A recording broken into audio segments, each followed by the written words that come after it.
The worst horror movie I ever saw was fucking great. Hello and welcome to This May Hurt a Bit. My name is James Strayer and this is John C. Myers. And we're a horror podcast discussing each film in horror franchises. And today we will be discussing Sleepaway Camp from 1983.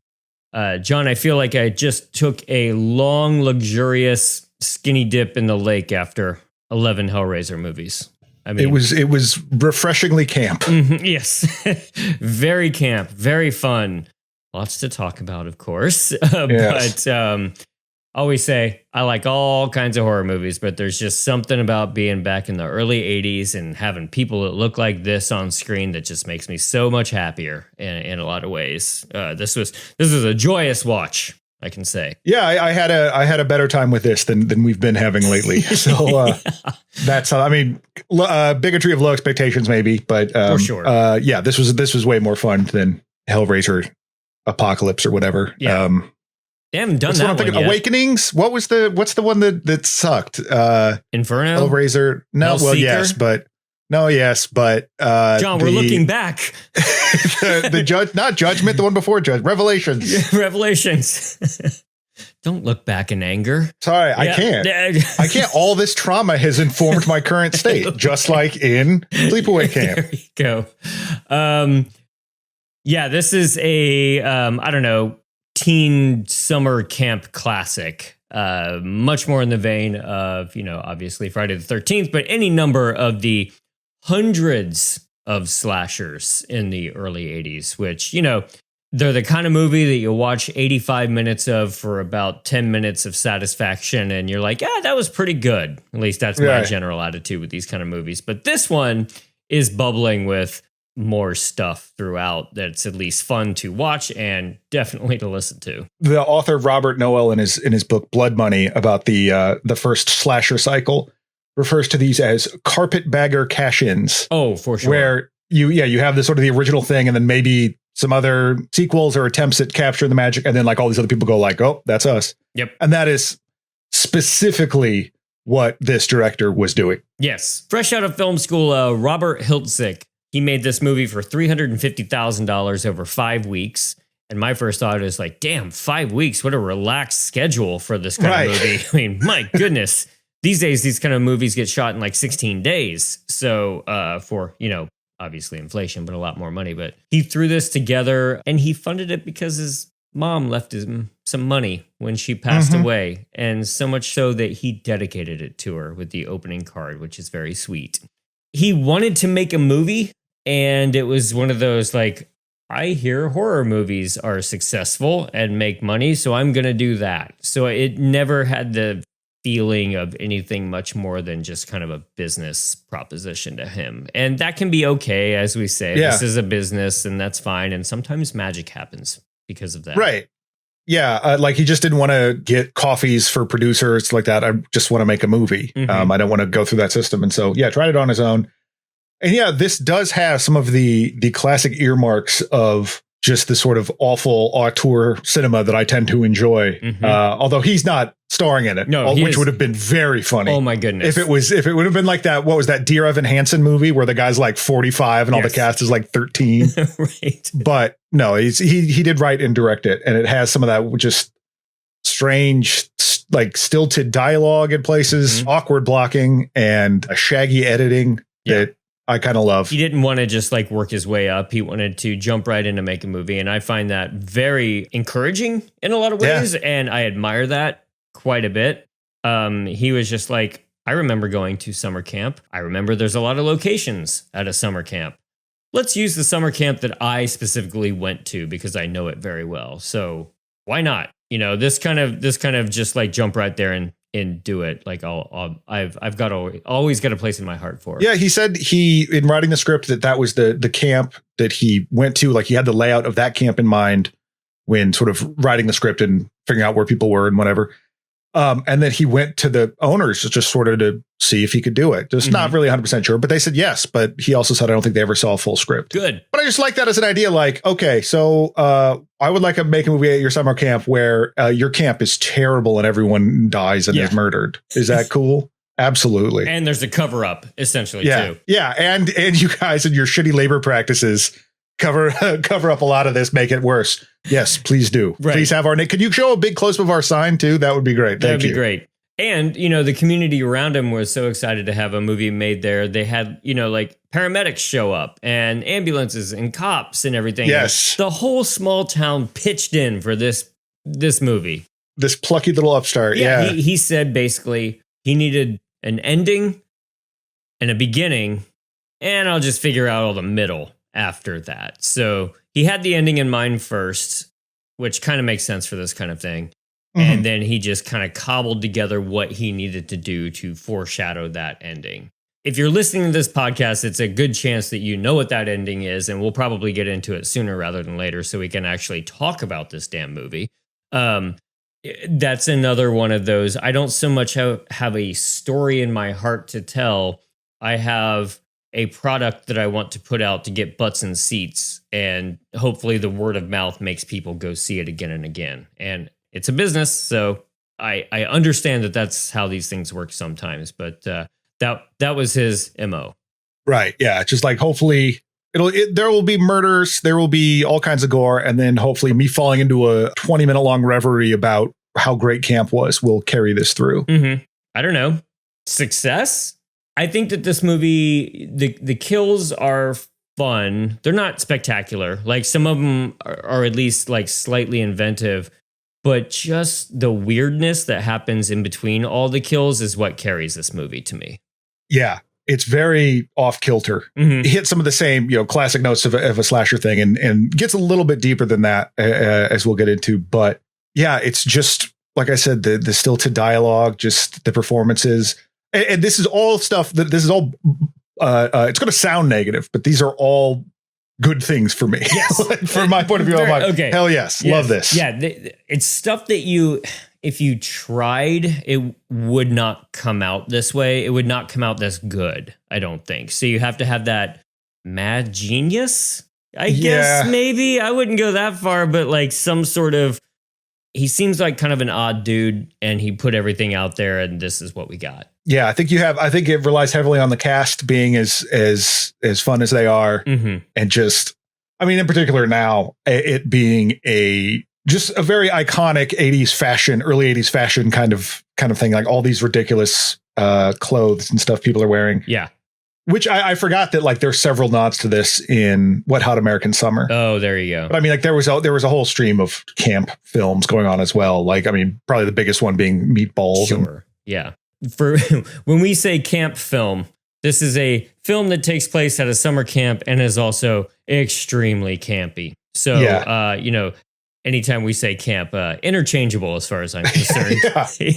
But it's, because it's not necessarily trying to be, I don't think, in places. And I think that's, as you said, I think that's one of its selling points. Yeah. It's not willing to couch it any kind of wink or whatever. It's just straightforward, and kind of when it's silly, it's kind of silly. And that's okay. The cast is extremely notable because at the time we were watching 19-year-olds play 15-year-olds or 14-year-olds or something like that in the Jason movies and such. But this time he wanted actual 13-year-olds, 14-year-olds. And that's got to be extremely difficult in a lot of ways. But I admire him for making that choice. And that makes the weirdness stand out a little bit more. I mean, we've all seen teenagers swearing in movies, but there's some sort of genuine sense to this movie. And maybe because I have more in common with children from 1983 than I do modern kids in the way they talk. So I can appreciate all the swearing. Especially kids today don't swear like we used to. They don't swear like I do. And, now I'm afraid of them. I think it's also, it presents every character as way more vulnerable as a result. And it's also just, Felissa Rose, who plays Angela, our main character, was like 13 at the time. Oh. And then Jonathan Tiersten, who played Ricky, was 17. And I wonder if that was a little bit like, but you're going to play a 13-year-old. Cool. Thanks, man. Yeah. I'm a man, damn it. But that they all just seem so like little and fragile. Right. And when they were there, I've read interviews with them, and they all said it was actually like going to summer camp with no adults around. And evidently Angela and Jonathan had a little like quote unquote relationship while they were there. And they actually like sort of broke up for a while because Jonathan was looking at the other older girls for a bit. And so the director made them hash it out, which I find kind of adorable, really. Yeah. It took them bowling because they're like, you're ruining the set. You're ruining the vibe on set. This is becoming a problem. Let's just come on. Right. And Angela's mother, I saw a long interview with her. And she was such the like the den mother, the stage mom, who had a lot of opinions, as they can tend to do. But she was looking after all the little kids, as the way she tells it, of course. But she had ideas for what Angela was allowed to do on set, and she was heavily involved. And I'm sure that the director really enjoyed that. As several sources have said that at the beginning, when you see all the school buses roll up and all the kids like pile out, it's a lot of friends and family or whatever, but people would just drop their kids off and leave. Yeah. Like, it's your problem now. Yeah. I don't care what you're doing. Just, I need them out of my hair for an hour or two. Being a kid in the 80s. Yeah. So she was around to help with some of that. And was kind of cautious about what Melissa Rose could or couldn't do. Mm-hmm. I mean, it was all fine. By virtue of working with such young actors, of course, rules are different. Mm-hmm. But I guess despite that, their working hours being shorter, despite that and the low budget and whatever, like, he still brought it in on time and on budget, which is impressive. Kids can only shoot for like 6 hours a day or so. Yeah. And so I'm sure that had something to do with the 5-week schedule too. Yeah. I bet he had to block it out and have a little bit of overlap to make like a 10 to 12 hour day, like kid group A, kid group B, wrap them at different times. And it's very like he was very big on shooting just what he needed. He's like, my script was 90 minutes. The movie's 90 minutes. I'm done. Like, I didn't cut anything. Mm-hmm. If we shot it, I used that scene. Yeah. And I mean, it's not a very, visually inventive movie. It's pretty just set the camera down and watch them go. Right. So that probably helped too. Yeah. So enough preamble here. Let's get into like this first scene and then kind of the last scene, so we can actually like talk about what this movie is. So like, if you want to go into the rest of this and get a big kind of fun, this movie is known for its twists. If you want to experience that, I highly recommend you turn this off and come back to it afterwards. There you go. Yeah. I was gonna say, don't just turn it off. Yeah, please. We need those numbers. Yeah. Or actually, let it play in the back. Yeah, re-download it, delete it, then re-download it. Yep, there you go. But come back, because dancing around the twist is just not going to be fun for 45 minutes. So the movie opens not only with an orchestral sting, which is fantastic because that immediately set me like in a feeling. There's a boating accident that happens. There's a guy and his 2 kids out on the lake in a canoe, and the canoe tips over.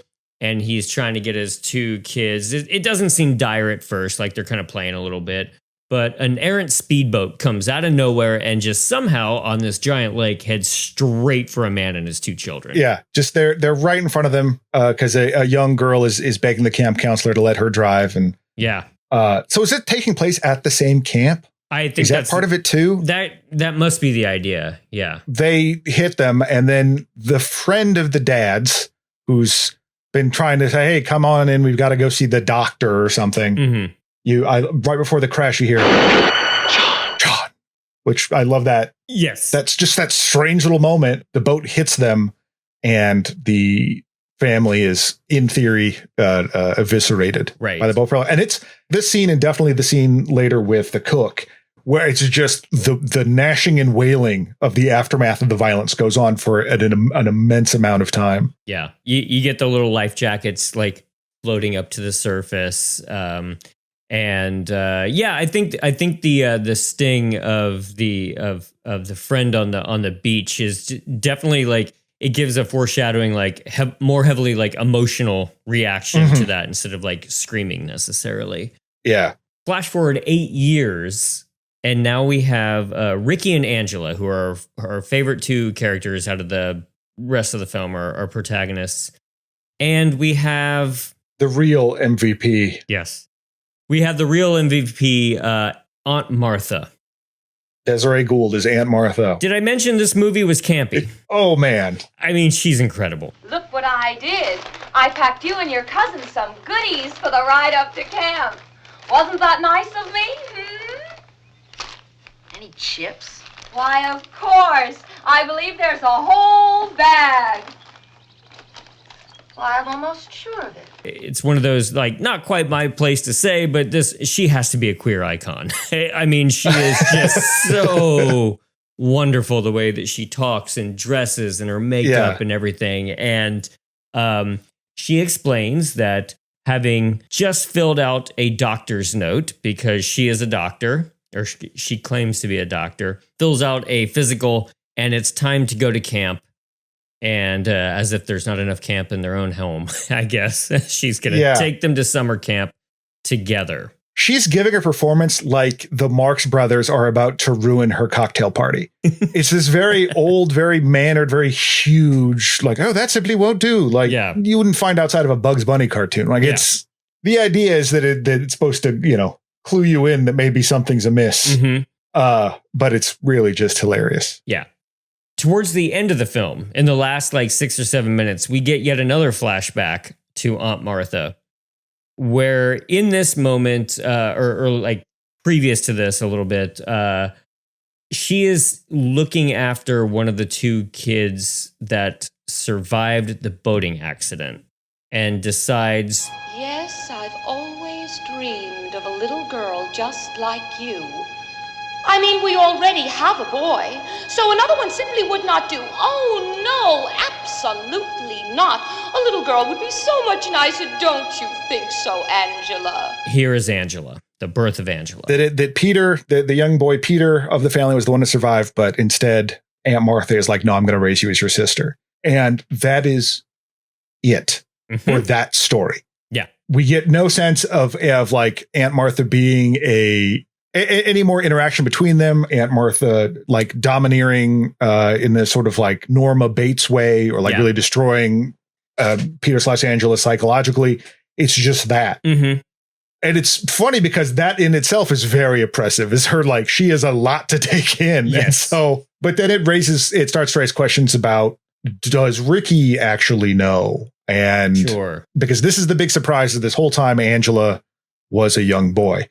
This is intensely, we'll say, problematic. Yes. On a number of levels, in terms of whether you want to view the killings, or Angela is the slasher in this. That Angela is this sort of figure of trans panic, this freakish other that the movie kind of. I mean, honestly, that twist does so. It says like, look at this. What a girl with a penis. Oh my God. Yeah. But the big thing for me with all that is that like Robert Hiltzik, that I don't think any of those thoughts ever crossed his mind. Not a single bit. And I'm not saying that, intent overrides impact or anything, but it just seems very much like, wouldn't that be crazy? Okay. Yeah. Without ever really considering, one way or the other. It just wanted to have a shocker ending, like the hook was still on the door handle or whatever, but because it's not even like her crimes are seen as, oh my God, look at how shocking she cut that kid's head off. It's that's a penis. Yeah. At 2 moments in the movie, we see flashbacks of Angela's father in bed with the man on the beach.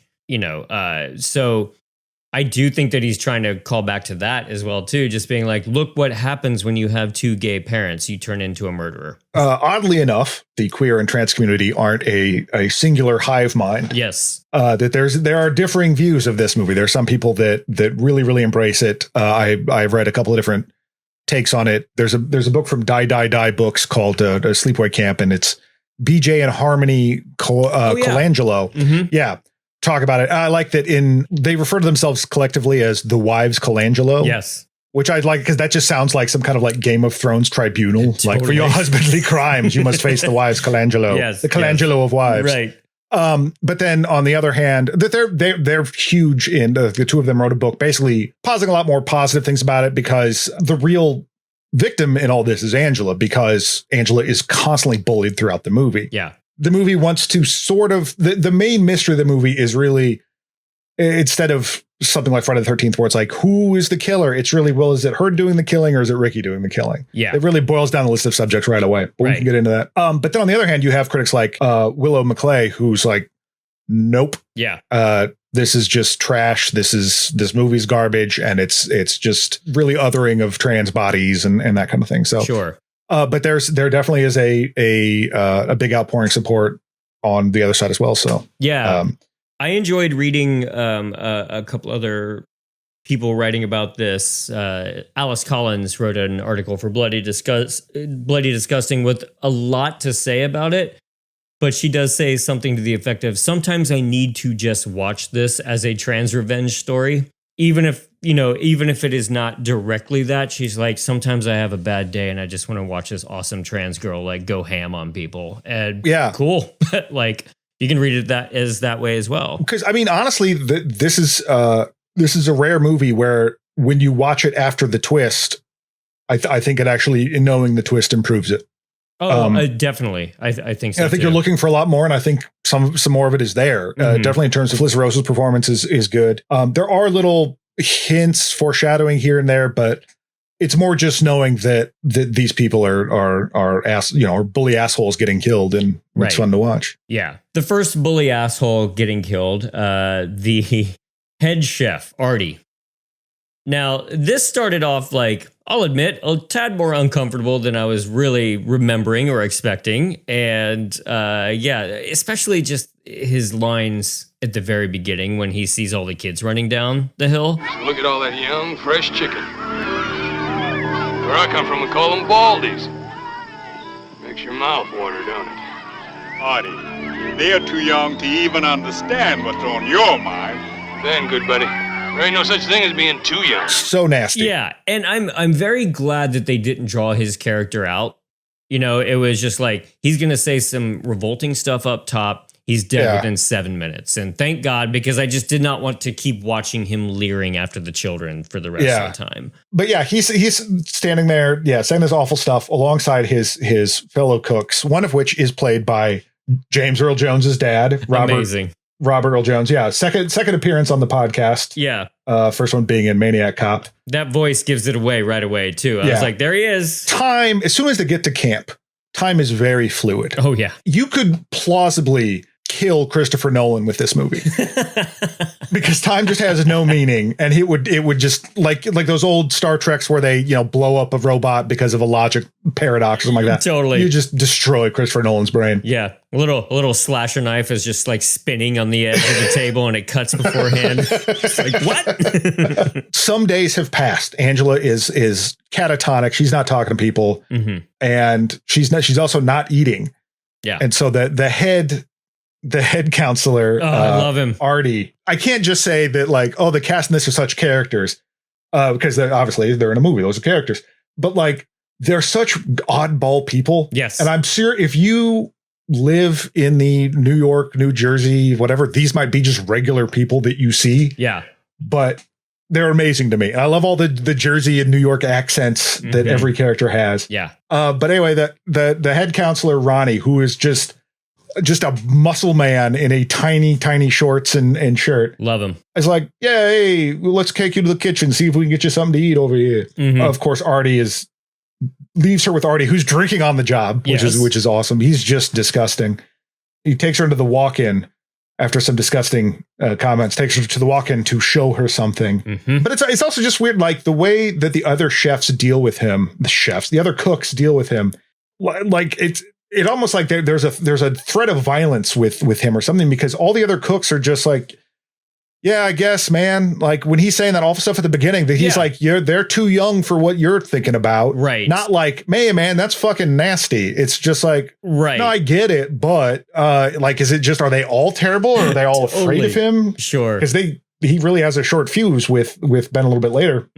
Anyway, apparently when they were shooting this also, that like they were never in the same room. Yeah, I heard. I found that out. Like you can tell that she's like, I'm sure they had like a double, because you can see the character's body, but she was never in the room, which made me happy. That's interrupted by her cousin Ricky. She runs away, and Artie like keeps slamming Ricky up against the wall, which I guess they filmed a whole bunch of. Yep.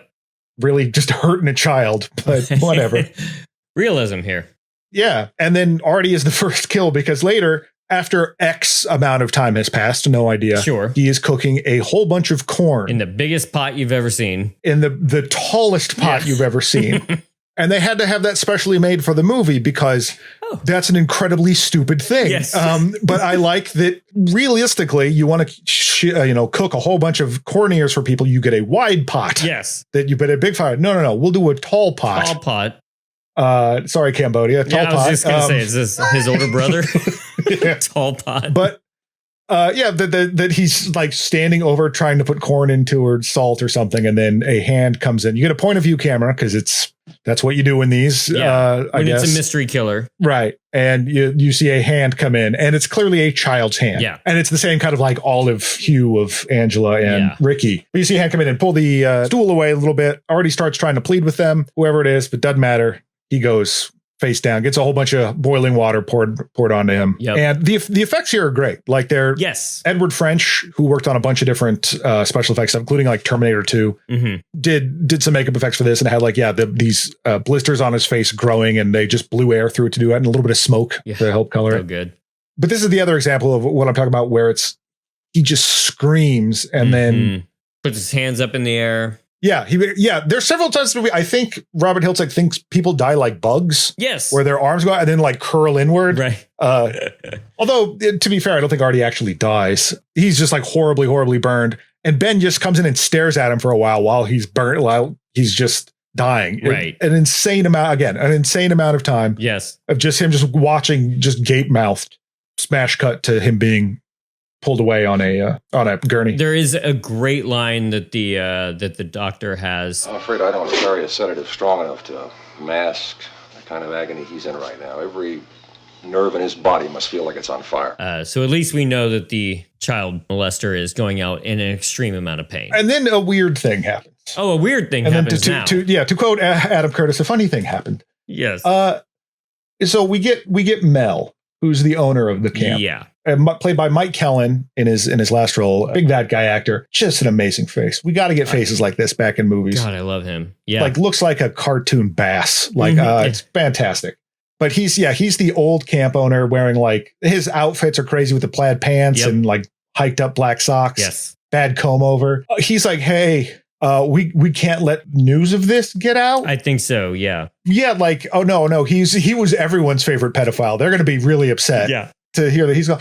I guess it's maybe just concern about the safety. Word the camp has safety. I don't know. But so he like just tells the other staff, like, you don't know nothing. He's dumb. And I'm going to give you a whole bunch more money to not talk about this. Right. Yeah. Because for all anyone knows, like that he spilled hot water on him and burned himself. That's what I was going to say. Yeah. It's not implicitly like staged as, well, it is staged as a murder, what we see, but like you could very easily just be like, yeah, this goofball, like let a giant, we told him not to get a pot that big, but he had to get a pot that big. He had to get an Abraham Lincoln style pot. Whatever. Yeah. But it's just, it's Mel just being a sleazy dirtbag. Yep. But yeah, all the chefs are like, yeah, that sounds great. And yeah, Mel's got a camp to run, and he's not going to let a little bit of murder stand in the way of that. So that's a running theme throughout the rest of the movie. Yeah, he's like the mayor from Amityville, but worse. Right. Or it's not Amityville, Amity Beach or whatever. Yeah, the mayor in Jaws. Yeah, the mayor from Jaws. Yeah. We get a lot of childhood shenanigans, pranks being played on this poor kid named Mozart. Just run through them quick here. There's two. Later on, there's the shaving cream, the classic shaving cream. But this one is the weirdest one because I just kept thinking to myself, how do you get away with filming this? Because they try to prank this poor kid into sitting up as fast as he can, right into a butt. Yep. Another kid's butt. So, because that's funny, kind of gross. But I'm just saying this is how kids act. So it's one of those movies where kids are actually talking like and acting like other kids. Now, I never had a butt in my face in camp. Maybe I was doing it wrong. I don't know. But it just never happened to me. You haven't lived, sir. Yes, never happened to me. Luckily. No, there's several things in the movie. Like I'm familiar with that classic prank of the sit up in the butt. Oh, are you? What role did you play? No, has not happened to me. Oh, okay. I've just seen, like everything else in my life, I experienced through watching TV. Yes. And seeing it happen or being talked about on TV. Maybe it was this movie. Yes. But there's a scene later where they're having a water balloon fight on a roof. Like, why would you do that? I'm like, oh, wait, no, because they're dumb. Yes. That's why. That's why. Yeah. Yes, obviously they would do that. Yeah, like I was kind of getting at earlier, there's a lot of this movie that is really just a fondness for camp. And I understand the idea is that it's supposed to be that these more sort of like idyllic or, fond memories people might have of camp or just kids being kids that's supposed to really highlight when the murders happen that they're very bad. Yeah. But there's a certain amount of it that comes off like, oh, have you never played Color War? Oh, we did that all the time in my camp. Let me tell you how to play it. Sure. Yes. Like the baseball game goes on for a very, very long time, which is supposed to, show the antagonism between some of the younger and the older kids. But man, that thing goes on forever. I stand by the baseball game only because you get all the amazing outfits. Yes. The short shorts and halter tops, which are great.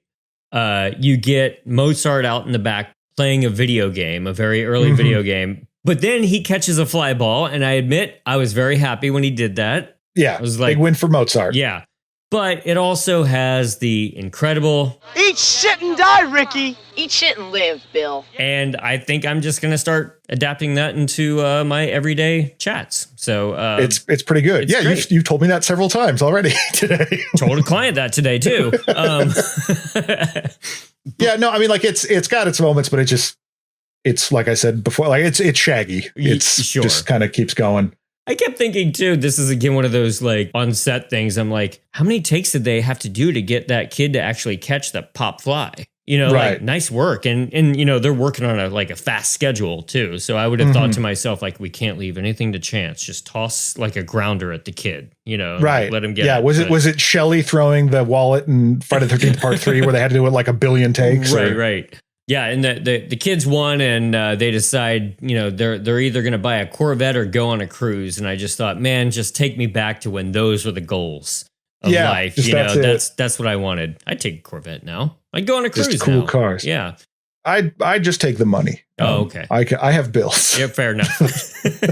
So I mean, that gives us a good insight into some of these characters, like the boy side of things. On the girls, we haven't really talked about too much. Is we get our immediate antagonist Judy, who is so over the top, and phenomenal, as well as Judy and Angela's counselor Meg, played by Catherine Kami, who was on All My Children, I think at the time. Yeah, Felissa Rose knew who she was and was very excited to meet her, which is very funny. Yeah, she showed up in a limo to set. Yeah. Which is fantastic to think about all these grubby kids and then like an actual like quote unquote TV star shows up in a limo to a camp. Yeah. I mean, and speaking of grubby kids, like a lot of those ridiculous costumes were the actors' clothes. Fantastic. They were just clothes that they had. Even better. Yeah. Judy totally out alphas the camp counselor like immediately because she's got her pretty quickly eating out of the palm of her hand in terms of like, hey, how come Angela gets to talk to the boys all day and we have to play volleyball? What's she?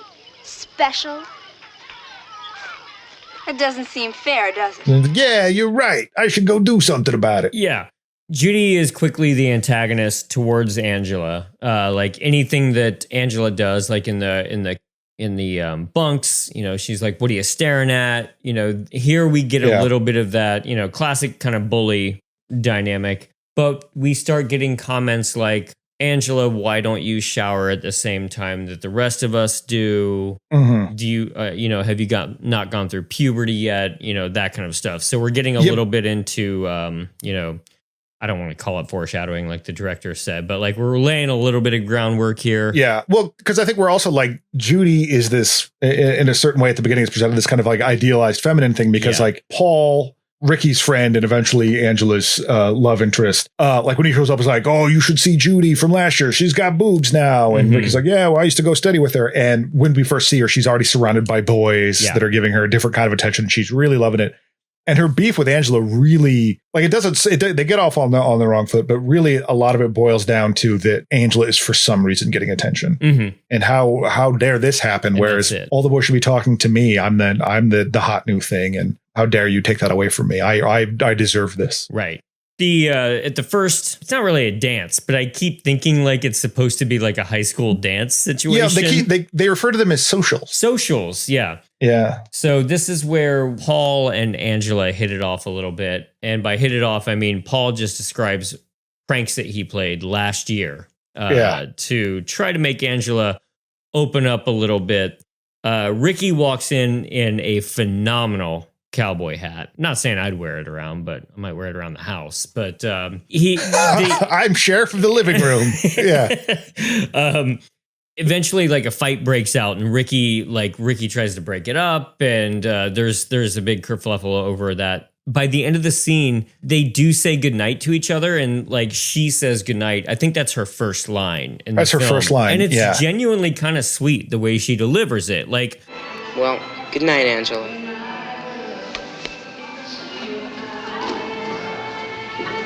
Good night. Good night. they do capture a little bit of the coming of age tale here. And it's Angela beginning to soften up a bit, and you get the sense that, oh, she might not just be a complete weirdo, that she's just very shy, and that someone actually was nice to her. Yeah. But it's a very sweet moment. And yeah, the fight happens because these two other guys are bullying Angela, and Ricky, of course, sees it.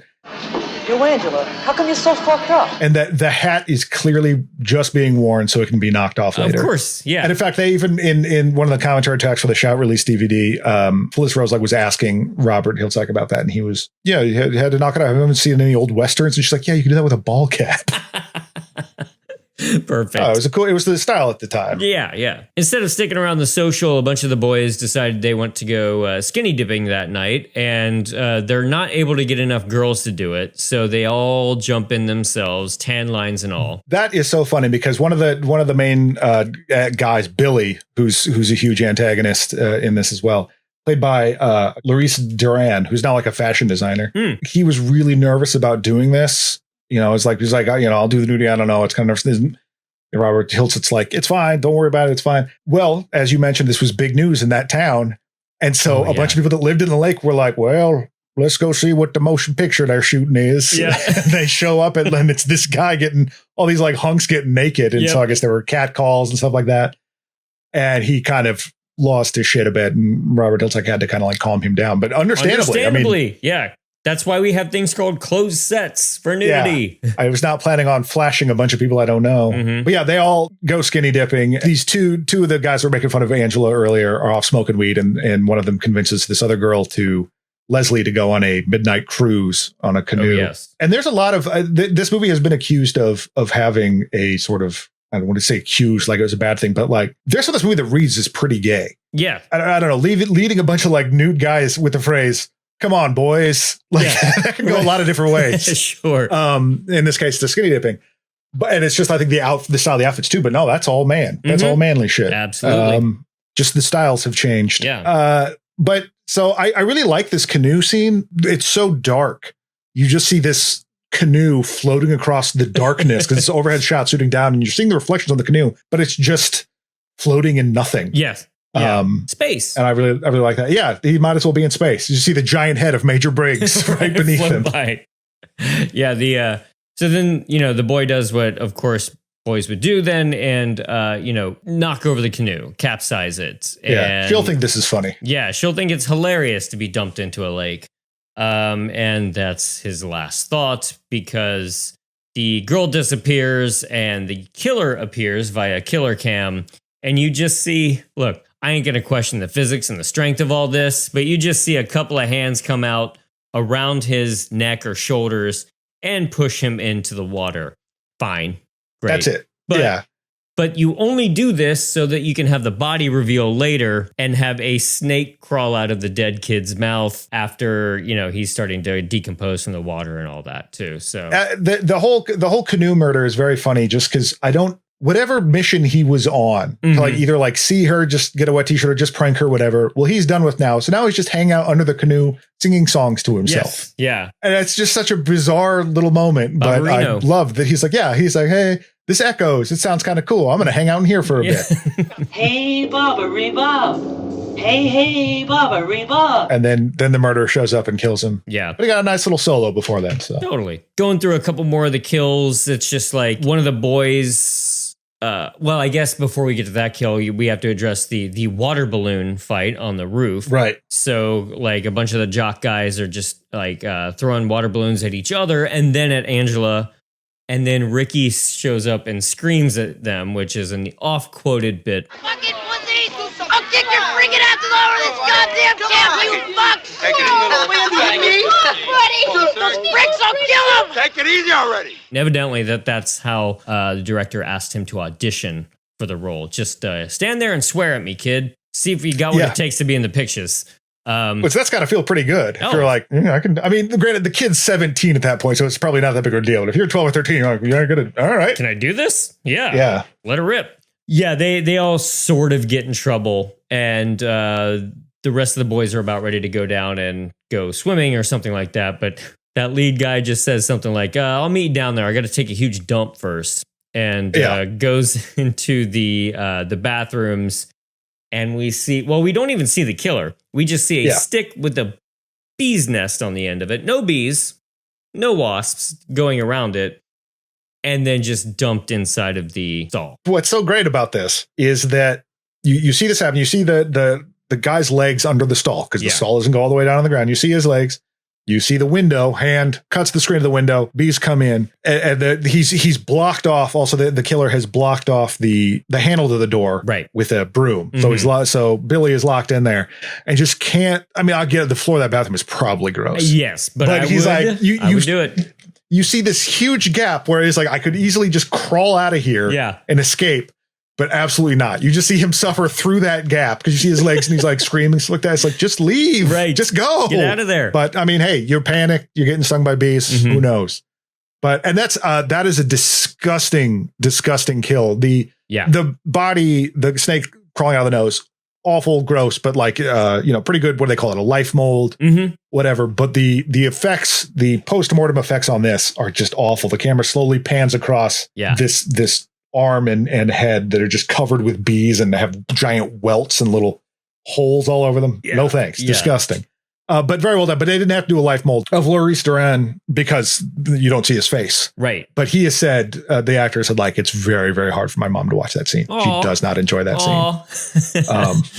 But that's cute. But I also like the idea that your mom's like, I love Sleepaway Camp. Of course. Well, I mean, if your teenage if your kid's in it, you're probably excited to get their opening day. Yeah. So he's taken care of in both cases. Well, particularly before this one, the canoe kill. Kenny, one of the canoe guys, after his death, well, a cop shows up, obviously, and this is the big thing to notice in this scene is the cop's mustache. First of all. But make note, which is also funny because he said that the outfit he's wearing was actually donated by the local law enforcement. Oh, and they also gave him a gun, and he was kind of messing around with the gun, and the gun was fully loaded. Good grief! Yeah, amazing. Cops are just amazing. Yeah, I mean, cop, but also there's low budget slasher movie is not going to have like a firearms specialist, weapons expert. Yeah. No, apparently he borrowed this from Chief Wiggum. Right. And Mel is already like, no, it's an accident. Don't worry about it. Get out of here. Again, just straight up covering up a murder just because, it would be bad for the camp. And, Ronnie's kind of like, I don't know, man. Yeah. This seems kind of bad. Mel's like, shut up. Right. It's very strange. Like Mel's immediate. This camp has to go off without a hitch. Otherwise, no one will show up anymore. What else is Mel going to do at this point in his life? Yeah, he's really interested in protecting that. But then after after Billy is murdered, it seems like a bunch of people in the camp leave. That there's no way to cover that up anymore. Sure, because there's all of a sudden a scene at night where Mel and Ronnie are talking, and Ronnie's talking about like consolidating the bunks. How many are left? I'd say about 25. Might as well pack everything and shut down. Nobody's ever going to send their kids here again. Why not finish out the summer, Mel? Tomorrow I'll consolidate the bunks. There's no sense in keeping everyone spread out. But yeah, just again, time is just fluid. We don't need that scene of people leaving. We can just tell you later that because it started to, for a second, it was like, wait, did she kill a whole bunch more people? Or was it just, Yeah. No, I think it's just people left. They didn't have the budget to call all of those kids back and have them run up a hill instead of they run just down played the that hill. footage in reverse. Exactly. That's what I was thinking. Skipping ahead to one of the other major kills. So a bunch of the camp counselors get their night off, and Meg is one of the girls, the counselors, to get the night off, and she immediately goes up to Mel. Speaking of Mel, and reminds him, Hey, guess who has the night off tonight? Oh, congratulations. Listen, I was thinking. Remember that dinner you promised me up at your place? Yeah. 9:30? You got it. Mel's early 60s probably. She's 17 or so. He's like, oh yeah, sure. 9:30. Now my problem is who eats dinner at 9 or 9:30? Right. That's the issue. That's my main issue. Secondary issue here. Yeah, it's an inappropriate relationship to be having. Yeah, I was gonna say I don't think they're actually gonna eat. No, is what I was thinking. Gotcha. Okay, gotcha. Yeah, Mel looks like he'd be in a televised cigarette commercial. And this 80s, like this young woman in the 80s is like, hot shot, give me some of that. Yeah. But on subsequent watches, though, you can see other scenes where they're very innocuously flirting with each other, too. Right. She walks up to him in the first social, the dance scene, and he like puts his arm around her waist and even like taps her on the butt as she leaves. And she doesn't really even react to it. There's no attention drawn to it. I just remember thinking like, I'm going to watch these two and see if this is established, because it kind of took me by surprise the first time. It's a little weird that she like it would make sense if she had like when you saw in the bunks that she had like a framed photo by her bed of a shaved basset hound. And she was like, oh, okay, well now I understand the attraction. Right. The interview with the filmmakers, they're like, well, it's not really about like the sex or the attraction. It's about power. That's your power of like being a camp counselor for like 2 weeks. Yeah. Like that's like, I'm going to run this joint. Aim high, Meg. Sure. But she goes to take a shower and freshen up, and for her big date with Mel that night. And we see again Killer Cam come in while she's showering, and she, luckily for the killer, is standing with her back right to the wall of the shower. Mm-hmm. That's how I shower. Yeah. And she gets stabbed through the shower wall into her back. You can't quite see what's going on, but I do like when she falls out. It's just a nice, neat cut right up her spine, like up and down. Which Edward French was like, you could make that a lot worse. But they're like, no, I washed all the blood away. It's fine. Yeah. He's like, fine. But yeah, they, I do like the sound when she's dragging the knife's being drugged down, whatever. It's a neat concept for a kill. Yeah. That's what, and you see then the hand comes in to wash off the knife. And we've seen this knife before because earlier they were, when they were pranking Mozart yet again. And I guess that pranking or, bullying happened off screen too. The kid that played Mozart didn't go into it, but yeah, I did read apparently that happened a little bit, but I mean, but he pulls a knife. He has I think it's that same knife. And so, but you can see that the arm is clearly not Mozart's arm. That arm has seen the sun. Yes. And so again, you're going, well, is that Angela striking back, or is it Ricky being overly protective? Yeah. So pour one out for Meg. She's gone. And I mean, I guess though there's just more just sort of faffing about with like Judy coming up and like teasing Angela and then walking away. My favorite bit is just like a scene that lasts about 15 seconds long where she walks into frame, says something mean, and just walks out. Yes. Which is so funny to me. Yeah, no, that's what I say. That kind of that awkward blocking and like, that you see her like walk to the cabin, go inside the cabin, walk over, be like, hey, your face is dumb. Yeah. Walk through this door. Just a long way to go. Yeah. Yeah. There's also, by this point, Mel is starting to freak out. And you get the sense that Mel is is figuring something out. Yeah. Which is so like Mel's covering up all of this really deflates any tension that could be throughout this whole thing. Because really only he knows about it. None of the campers. There's not like, oh my God, these people keep going missing. What's going on? It's just, again, your everyday camp stuff. So there's not really a whole lot of mystery to it. The one buff counselor does say about the canoe boy, like him, he was such a great swimmer. Like that was he seemed like such a strong swimmer. That was his only response. Like, swimming, that's it. So, but he makes kind of a vague reference to, I think I know who this is. I've been seeing it in their eyes the whole time. It's right in front of me. Right. And like, it keeps being this paranoid thing. Like they're trying to ruin Mel specifically. And I just love that it's not anything to do with, what's going on. What problems does this kid have? It's like, well, clearly this is about me. Yeah. I mean, look at me. I mean, Meg being attracted to him has just gone right to his head. He's like, I'm the best dude there is. That's all it took is like the Meg attraction to Mel puts him right up as the main character. he's got to maintain his iron grip on this camp. Yeah, these kids are trying to steal my alpha status. But that is just so funny because he's starting to kind of go paranoid nutso about it a little bit. But yeah, like outside of everything else that's happening. I mean, it's related to the murders, but like all the drama with the kids, whatever, is completely outside of that. Yeah, yeah. The night that a bunch of the camp counselors have off, one counselor has to take a bunch of the smaller kids into the woods for a sleep under the stars type of thing, I guess. And with very little fanfare at all, it's just like, 3 or 4 more kids just got killed in their sleeping bags. It kind of comes and goes so quickly. Like they didn't get enough coverage. They didn't know how to assemble this scene really well. It's very strange to me.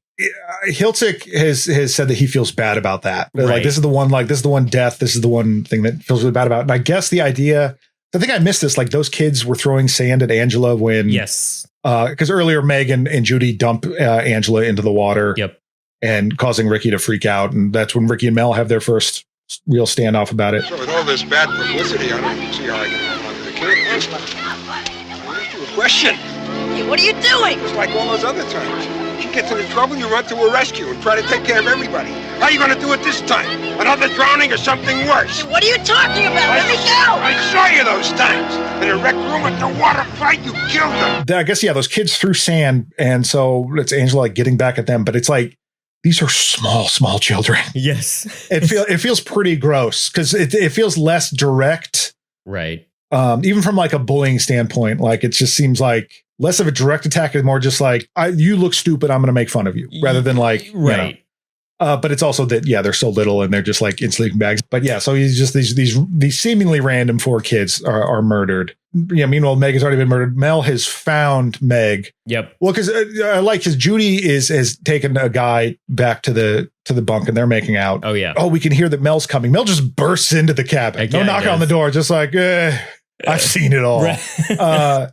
Judy successfully does a subterfuge of like, no, nothing's here. I'm just reading. Get out of here. Mel leaves, finds Meg in the shower, and then it's like, well, this can't stand. I got to go get the son of a bitch. I know exactly who did this. Mm-hmm. I'm gonna go get him. When he eventually finds Ricky, he beats the shit out of him. I guess in the original script, he does kill him. Right.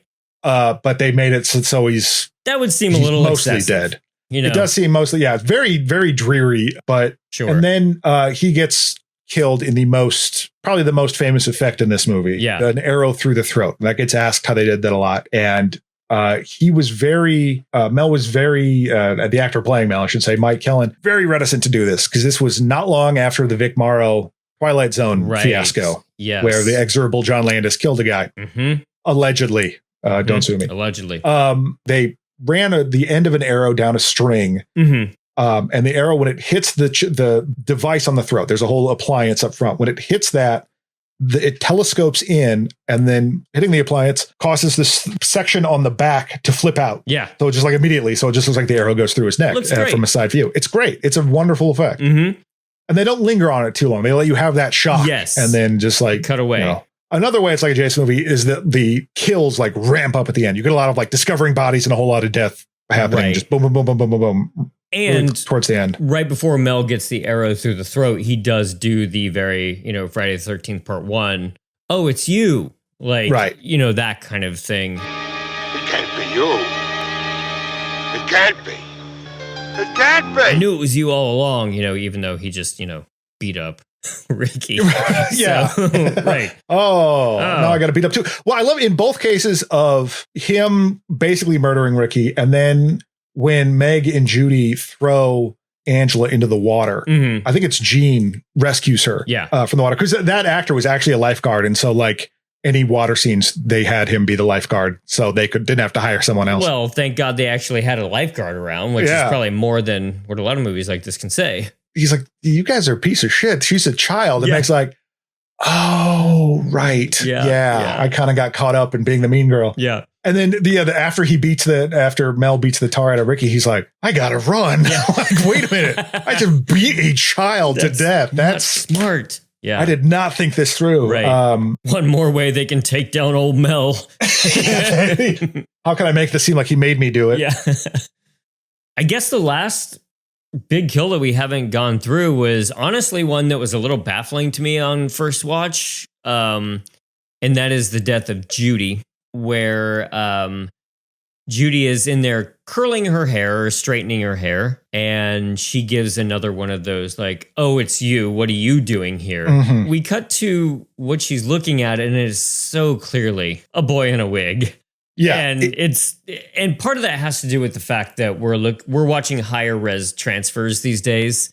You know, I don't have a 4K player myself, but I think these higher quality digital recreations does not help out a movie like this. Yeah, I think if you're watching on a fuzzy old VHS, that effect probably reads better because it's supposed to be just a shadow figure in the doorway. These all backlit, but there's just enough light that you can tell it's Ricky. So I don't see it as a cheat. No. As much as like you were going for an effect and it just didn't work out. Yeah. Because I also feel like you can tell it's Ricky's hands. I think so too. But yeah. Again, that doesn't bother me. I don't feel cheated in that way for him to get the actual reveal. Yeah.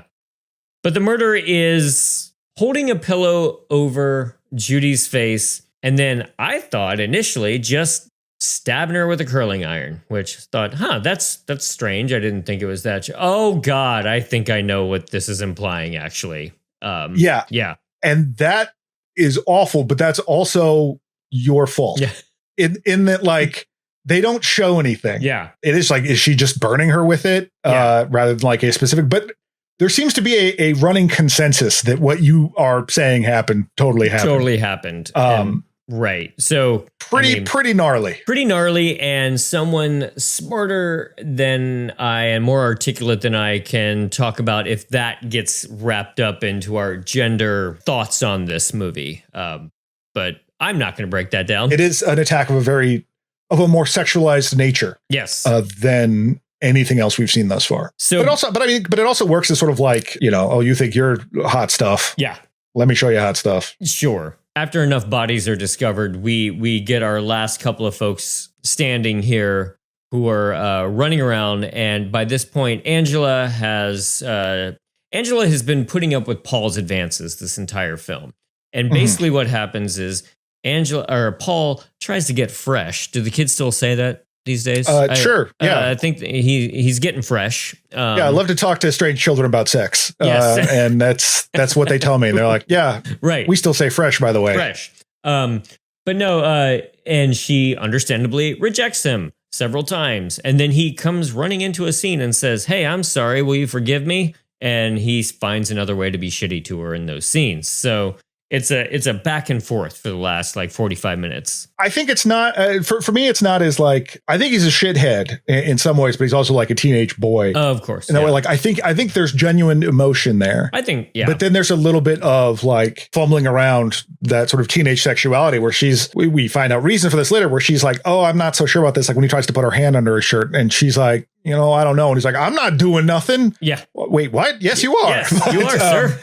Yeah, so he's definitely pushy in that way, and then Judy ends up like kind of trying to steal him away, and he like Ricky walks in on them kissing.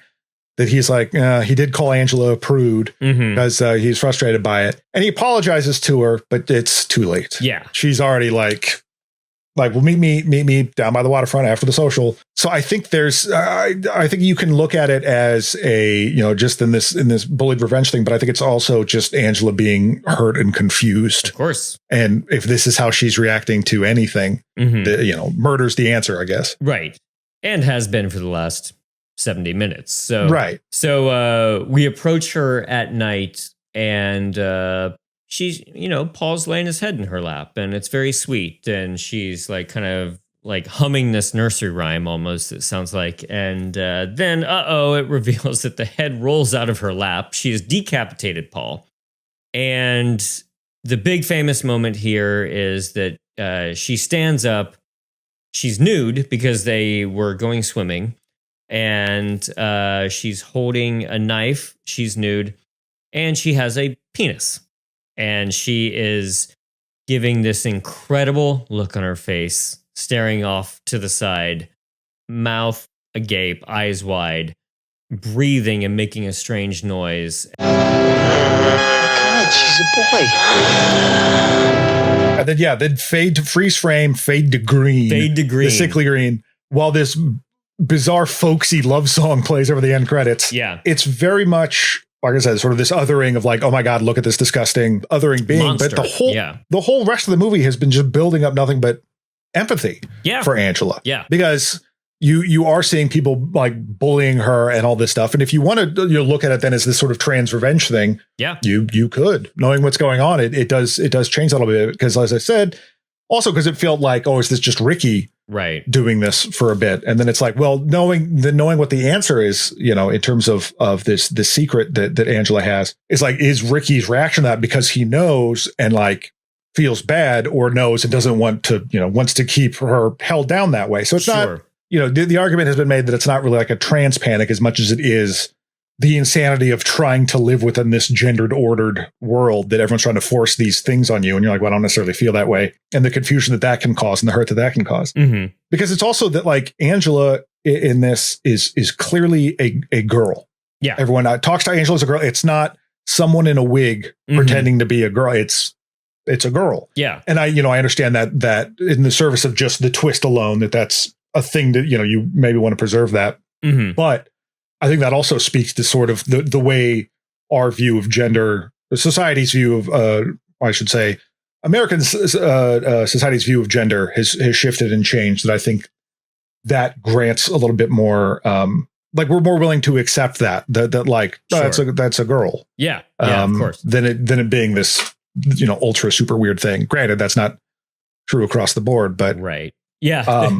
It's not like a guy in a dress kills people movie. Yeah. Like those kind of slashers exist, like your Dressed to Kills or Dressed to Kill. Yeah. I mean, it's psycho to some extent, but it's not a new genre at this point. Right. And it did kind of crack me up a little bit because it's like you could read this as this almost justification of the modern conservative thing where like adults are forcing kids to be trans, so like, so I'm not saying that was the director's intent necessarily, but it kind of leans that way. It's certainly like it's less of of an indoctrination into like, well, I'm trans, you're going to be trans. It's more just like, I want a girl. But that like, again, forcing these gender roles on people that don't necessarily apply to them. But then you can go further than that. And it's being like, well, does that automatically mean that the gender roles should be applied? Right. Like if this is so damaging to him to be raised as a girl that it's killing people, what if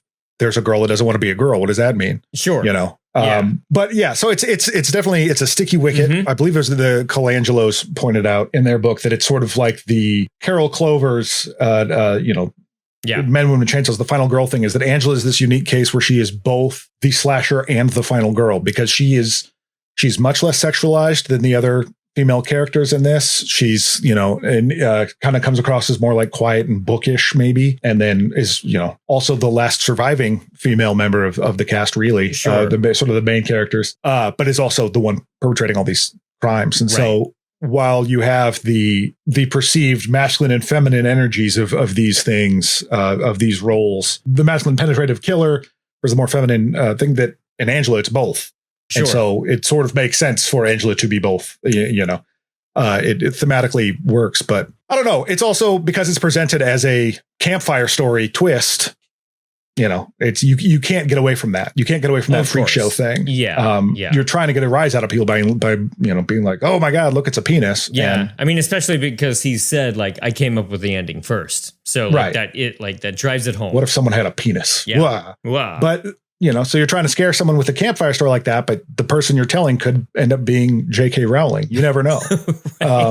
Yeah. I mean, there's a lot to unpack on this, and there's a lot of smart people who have written about this. And, I kind of fall on the, like, yeah, this is, this does have a problematic element to it, but just calling it that to me is like not quite digging into all the other ideas that you can find down here. But at the same time, who cares what I think as a straight cis dude, talking about this. I mean, it's a messy movie on a bunch of different levels. Right. It doesn't do excuse it. I'm just saying it's kind of par for the course for this thing. Right. I think you can recognize for me, it's like you could absolutely recognize the problematic elements of it, but I think that it is a little bit more complicated than that. Although I want to, like, if you want to say no, it isn't, I absolutely accept that. That's fine. Yeah. I'm not going to tell you you're wrong.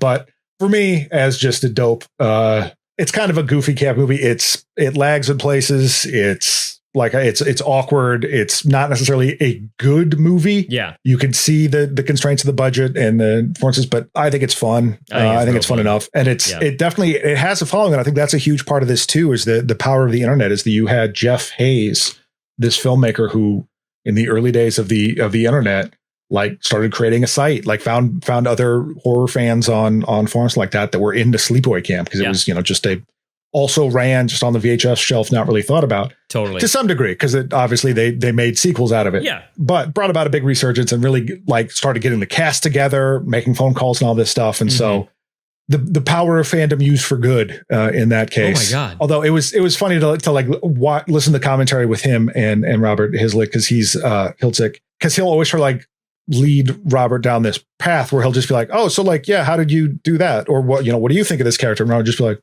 oh, you know more than me at this point. Well, yeah. And so just giving him nothing. And apparently that's kind of like Robert Hitchcock plays it close to the vest. Totally. But I don't think in this enigmatic David Lynch way. I think sometimes he's just like, I don't fucking know, man. Yeah, totally. And he's a lawyer in upstate New York now. Like, this is the one film that he made, and he just sort of said, nuts to that industry, I'm done. So yeah. Maybe he doesn't want to wade into a lot of what he did when he was 23 years old. Right. Yeah. That's kind of fair. So yeah, but some of the actors like hadn't really thought about it and really got into it. Again, after they found him out, I know that the one that played Judy, Karen Fields, was a little bit like, yeah, whatever. But then I'd heard a story that like she has a transgender child who was way into it and got her into it. Oh, okay. Yeah, that there's been a, like when he was first trying to get them together at some like horror con. Like, I don't think anyone's going to care, but there were so many people there, and like Hitchcock was like signing autographs for 4 hours and stuff like that. And Felissa Rose has become a regular, I think, on the con circuit, but also like in some low budget horror and stuff like that. And just seems like just a real character, real fun person to be around. She's so enthusiastic and excitable, and like loves to talk about this kind of stuff. So that kind of genuine quality, like I'll always celebrate that with horror people. Absolutely. Yeah. Well, let's go ahead and honor our dead. John Baker, played by Dan Tercy, run over by speedboat. Artie, played by Owen Hughes, scalded by boiling water. Kenny, played by John Dunn, drowned in lake under capsized canoe. Billy, played by Loris Duran, swarmed and stung by bees. Meg, played by Catherine Cammie, stabbed and sliced down back while in shower. 4 unnamed male campers, hatcheted to death while in sleeping bags. Judy, played by Karen Fields, hot curling iron shoved in vagina. Mel Caustic, played by Mike Kellen, shot in the throat with arrow. Paul, played by Christopher Collette, decapitated by Angela. Yeah, like I said, breath of fresh air after 5 months of Hellraisers, and man, it's just a fun watch for this one. I have not seen the rest of the sequels, so I'm very excited to dive into that. Don't know anything about him. It is kind of odd because I know that Angela comes back. Yes, and I mean, granted, because the movie's just like, well, okay, so what about all the people she murdered, and then what happens? Yeah, but no, but don't you get it? She has a penis. Right. Like, oh, okay. Right. I guess I missed the point of this story. I'm sorry. Sure. But yeah, so I'm curious what'll happen next. This was, it gave me more to chew on than I was expecting. There you go. For this movie. Because like, I think the first time through, I knew about the twist. I'd seen it some time ago, which I'm like, yeah, I don't know. This is kind of slow. And I don't think this is as good as some of the other things we've watched. But then I just kept thinking about it and just like the weird little touches, whether intentional or not. Sure. I think there's something to this goofy little movie. I think so. Like any horror, not for all tastes, but of course, I enjoyed it more than the sum of its parts, as they say. All right, everyone. Well, hope you enjoyed Sleepaway Camp, and will be joining us for the next several. I mean, there's not nearly as many in Hellraiser. I think there's like 4 or something like that. Right. But until then, you can find us at This May Hurt a Bit on Instagram, Hurt a Bit Pod on YouTube, and you can email us at thismayhurtabitpod@gmail.com. So we'll fire up that sequel, and we'll talk to you in 2 weeks. Good night. Good night. This has been a Caretaker Press production. It was produced by James Strayer and edited by John C. Myers. Logo by Ethan Kimberling and music by Michael Arthur Holloway, who you can find on Bandcamp. Follow us on Instagram at thismayhurtabitpod and email us at thismayhurtabitpod@gmail.com. Give us a 5-star review over on your favorite podcast app, and we'll see you next time.